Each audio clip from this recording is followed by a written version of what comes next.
We're going to finish up our discussion of SN1 with just a few more notes about that reaction.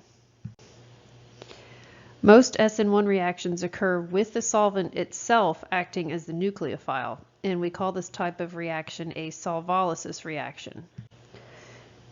An example is water, which is a good protic solvent, but it's also a nucleophile. So if you were to put water in with this tertiary halide, you would get an SN1 substitution of an OH group for the Br.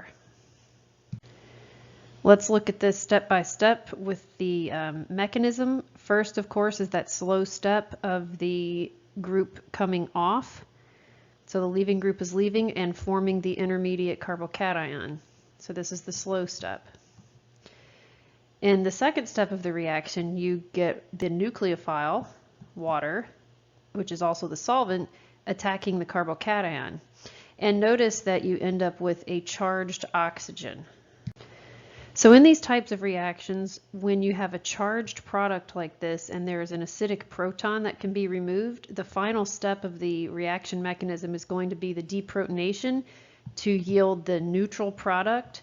And then, of course, the byproduct in this case is going to be protonated water or hydronium ion.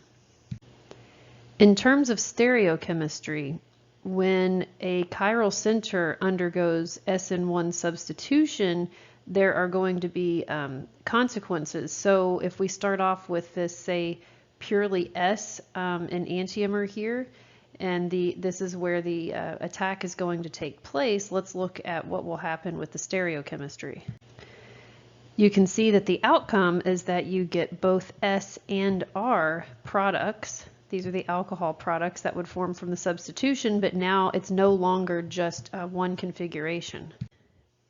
The reason for that is when you start off with the chiral isomer, you have an sp3 hybridized carbon, which is tetrahedral, but once that leaving group comes off, this is now a trigonal planar sp2 carbon.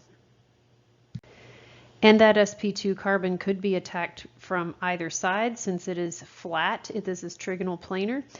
And you end up with a racemic product. This term racemic, you've seen it used in the context of optical rotation where we had a racemic mixture.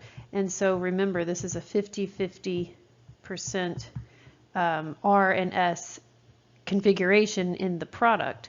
And so we would say that the chiral center is racemized during the course of the reaction.